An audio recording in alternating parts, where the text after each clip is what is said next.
So once again, we find ourselves over on Harbor Avenue because this is the side of the park that has a lot of evolution and growing coming up. We got to find a way to get people from a parking structure over here into the park, and then even further down Harbor to where that big expansion lies in this next phase of the Disneyland Resort. Friends, the city of Anaheim just received an environmental study from Disney about the plans for Disneyland Forward.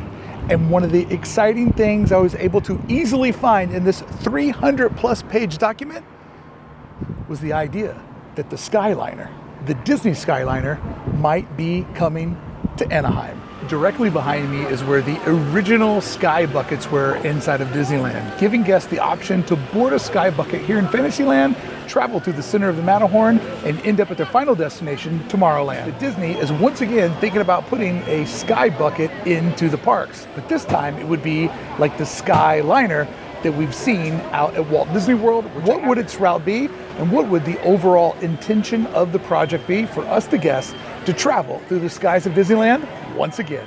And for many of us, to travel through the skies for the first time ever. That's way, way before my time at Disneyland, and I get so nostalgic every time I see clips of it, even though I never got to experience it. Friends, Bricky here with the expansion series video breaking down Disneyland Forward in a way that nobody else is doing it, and showing you what it would be like when the Skyliner comes to the West Coast. I cannot wait for this.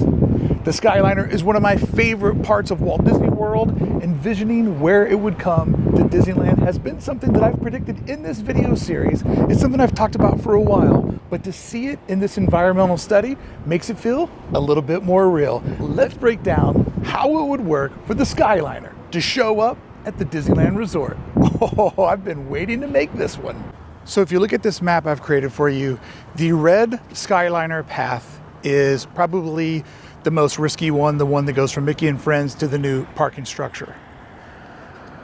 The blue one is the one that is possible where it goes down Harbor.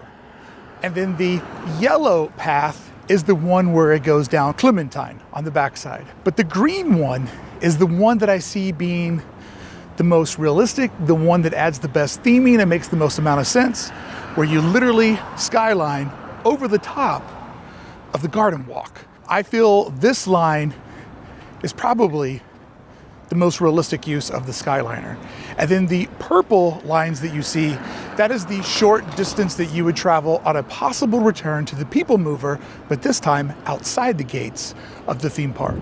So if Disney does indeed make a theme park over at the Toy Story parking lot, how do you get guests easily from where I'm standing at the edge of Pixar Pals all the way over to the Toy Story parking lot? There is one wild version of this where you could take a Skyliner from here across downtown Disney over to Harbor and all the way over to the Toy Story parking lot. Maybe a long shot, but that's not going to stop us from breaking it down, because I hear long shot and we have a shot. So you're telling me I got a chance. So I'm not going to say that it's impossible. It definitely would be possible to imagine Skyliners going right over the head of us. There has to be a way to get people from Pixar Pals, Mickey and Friends over to the eastern side of the property. However, I don't feel like that's the plan. Disney feels that they have the tram to get you to here, then you could walk across the Esplanade. So yeah, there is an outside chance that you could get on a Skyliner over from Mickey and Friends and Pixar Pals, cruise all the way over downtown Disney, go over the Esplanade, peeking out each side into both parks, and then making one of those right angle turns over at the new parking garage. If we break down how a Skyliner could work through downtown Disney West, I'm imagining that it would run somewhere along the edge of the tram here. It would bring you over the Esplanade if they were to put this line in. And then right here where the tram jags around, you would probably then go over the top of downtown Disney for a stretch, taking you over to the development on the far west side of the park. That's if they put this line in. If it were to happen, I believe that this would be the path, because there just isn't enough room on the interior where people shop to put in those large columns. And I don't think that that's something they would want to do over here. But there is a path for it to run in this direction, kind of starting off where the tram does, then going in its own direction, and on the other side, working its way over to that gate. But I just wanted to break down that I believe that the path would be somewhere through here. And could you imagine the moment that you look down and you're actually going up over downtown Disney? Oh, and the Soarin' theme song just kicked on? I can feel it in my heart. I'm already skylining. It's possible. I don't think it's impossible. I just don't think that that's the plan. But hey, it would be amazing if it happened. Now, as I have been covering on the update series, the Esplanade, the outer edge, the eastern edge of the Esplanade, I do believe, and I've got a whole couple of videos to explain it to you, that this is all going to get demoed. This is going to get annexed into DCA. Imagining how you would get off of a Skyliner or a monorail and to get into Disneyland, keep in mind that all of this area in here is now pretty much wasted space. The ticket booths are completely redundant with all of the digital services and the reservation system. The buses will be across the street. The security will be over in the parking garage. So as I've broke down before, all of this space behind me, which is pretty much wasted space because it actually touches the parks, this would get annexed into the parks. So what we're trying to do is figure out how to get people in the park from a space that's even further away. So kind of keep in mind that where we enter the park today on the eastern side won't be the case with Disneyland Forward. We'll be entering the park further east. So if there were sky buckets coming across the Esplanade, they would not drop you off here. They would keep going over to the parking structure. And if you were trying to catch a Skyliner from the new parking structure to the third gate or the theme park area that is over on the eastern edge, you would do that across the street as well. So this area in here, you just gotta pretend that this is all now a part of DCA. As I documented a while ago in this series, Disney owns this property back here. This will have to become a parking structure if they do anything over on the Toy Story section.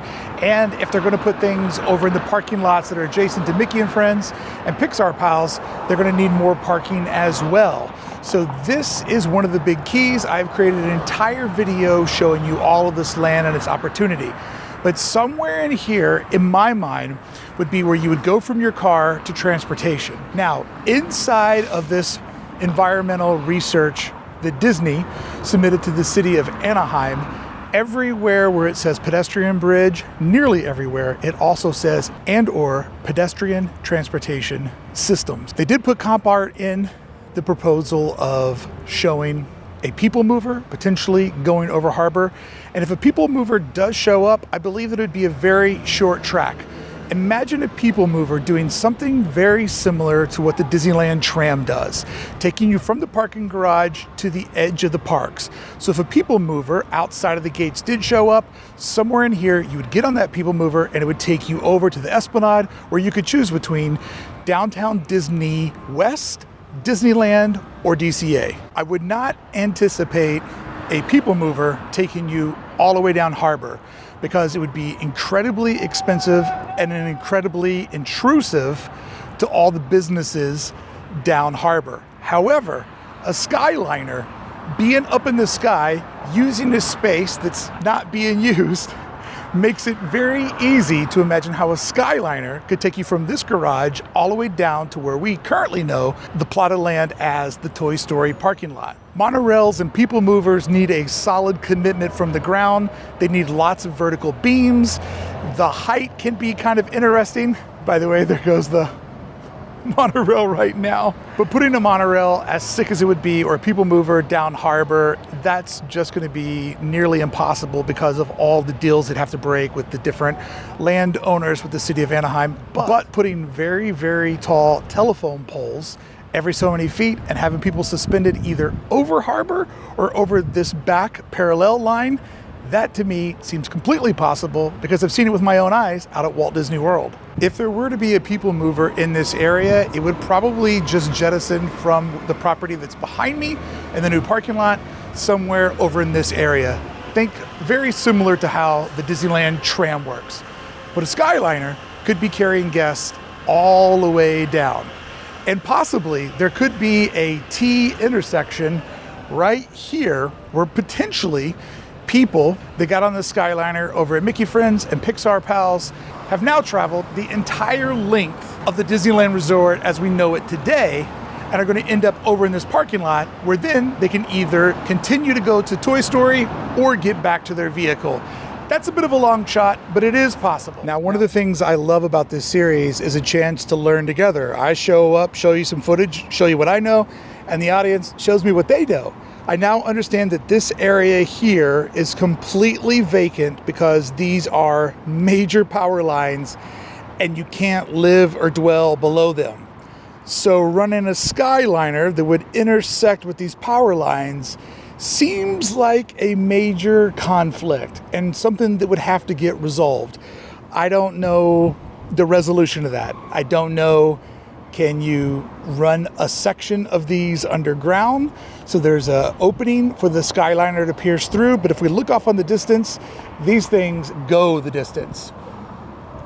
Even if you were to do the other option of bringing the Skyliner all the way down harbor, once again, you'd have to find a way to go over or under the power lines, and is that even remotely safe? That obviously is a big question mark in this theory. Now, obviously, there's the possibility of taking the Skyliner right down harbor. However, I know the city and Disneyland is very proud of the tree canopy.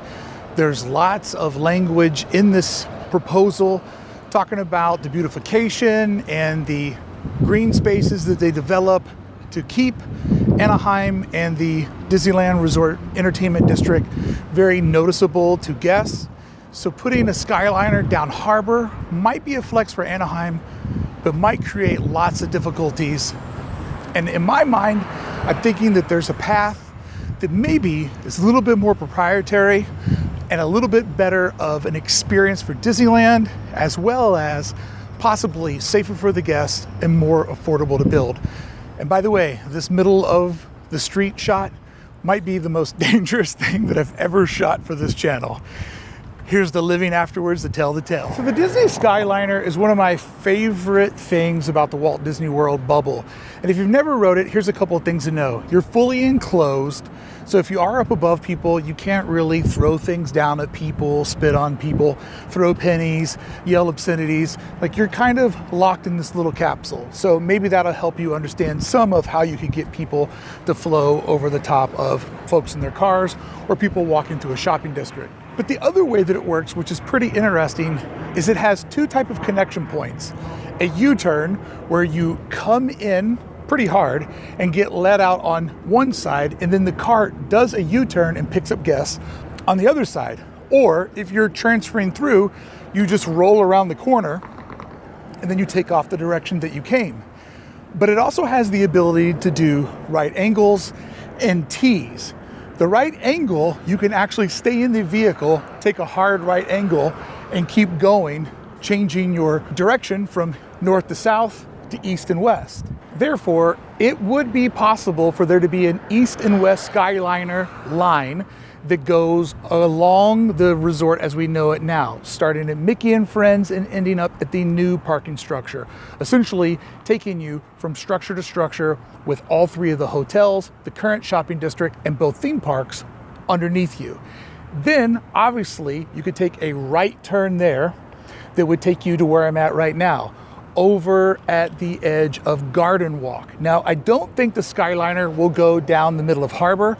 I believe it will travel right where I'm at, where you would get on at the parking structure and it would take you either over dead center of the Garden Walk or off to the side, giving you views of the Garden Walk, which I fully believe that at some point Disney's going to buy. There's even a Garden Walk overlay inside of this environmental report. Yes, we will get to that later.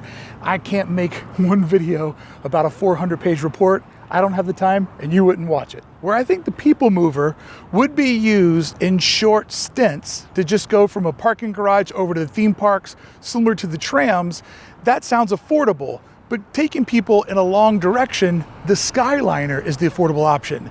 But then when I think about all the hassle of putting in a Skyliner and the stations that the cart's coming to, the amount of cable height and structure, you don't make a Skyliner to go one block. And if you go from this parking garage over to the Esplanade, it's maybe a city block and a half. It's not a Skyliner distance, it's a people mover distance. But going from Mickey and Friends over to this parking garage to Toy Story, that's a Skyliner distance. Or going from Toy Story to the Esplanade, that's a Skyliner distance. So when I saw Skyliner, this path that I've predicted before immediately popped in my head.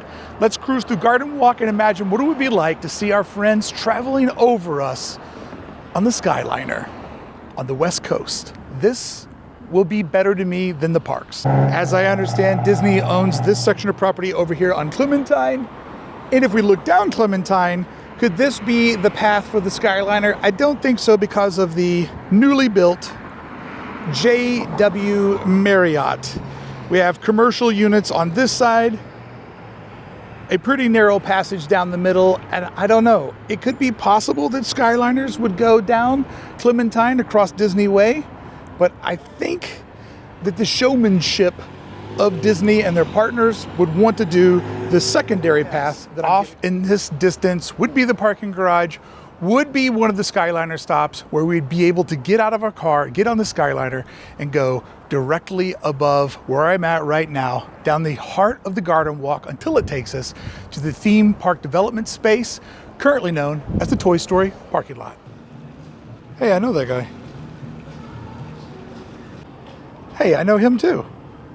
I do feel what plays perfectly into this concept is that this outdoor shopping space is an open air design, therefore giving the ability in my mind for a little bit of reconstruction, but not a ton. Placing giant columns down these middle walkways and then stringing together the Skyliner as a transportation above the shopping environment. There could be some massaging of the footprint of this current establishment. Maybe a space such as this middle space might need to get removed if a pathway like this is too narrow. But the good news is there's already these open spaces in the interior to put those vertical beams to stitch all of this dream together. And then here at the final segment, you would see the Skyliner start to lower its altitude and work its way over there to the palm trees, which is currently the Toy Story parking lot, is now going to be sanctioned for a theme park development space. So somewhere around here, maybe on the other side of this, which is actually designed to be turned into 400 timeshares, so maybe a future home to DVC.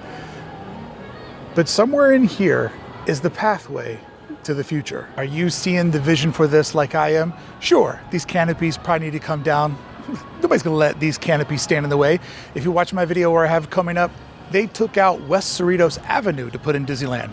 They'll take out a couple of canopies, but can you see the Skyliner coming over the shopping district, which, as I said in today's video, is in the proposal as the Garden Walk overlay. At some point, Disney buys this. They just have to. It doesn't make sense. Why would they want to find a creative way to bring somebody through somebody else's shopping district? You know how Disney is. They keep the money in the family. So somehow or another, this is in play for the future, but just imagine those sky buckets transcending over here into another theme park, people getting dropped off, people getting picked up. Oh, I just love this. I love this plan. As soon as I saw that in the proposal, I was like, my prediction is coming true, and I am pumped. Friends, we come to the end of the Garden Walk, we come to the end of our future Skyliner trip, and we come to the future of the Disney parks. The area front, they still have it listed in this environmental study as hotel, but it's also dictated as theme park development. I don't think that they want to show fully a theme park that they're going to be building. I think they want to hold that close to the vest. So I'm cool with them saying hotel, but it has to be a wink, wink, nod, nod that they know what they're really building, because why would you build another hotel inside of an army of tons and tons of hotels? So somewhere in this vicinity, I could see it bringing us over to that final big piece on the chessboard, which is the future of the Disneyland Resort. Somewhere in here would be a station that would drop us off, or maybe it's on this side of the road, where our journey would be complete and everything would get completely sorted out. What an adventure. I hope you had fun going on this one with me. This concludes our very first ever Skyline passage through Anaheim. But pray that there are so many more trips for us to take on a Skyliner real soon in Anaheim. The best way to connect all these pieces to give a true guest experience and to do something that's uniquely Disney and forever keep changing the city of Anaheim. So friends, from the middle of Catella Avenue, thank you so much for going on this journey with me. I hope you had a good time. Let's do it again real soon. There is so much good stuff in this environmental report for me to sink my teeth into.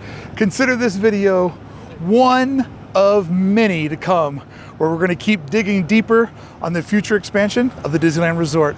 I'm Ricky, thank you so much for joining me today. Please consider subscribing to the channel. This is insane content. Nobody makes videos like this for a reason.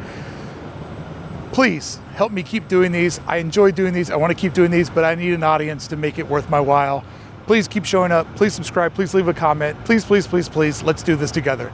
I appreciate you. Oh no, are the COVID Disneyland shots back? Please let those tents be for anything but those bad times returning.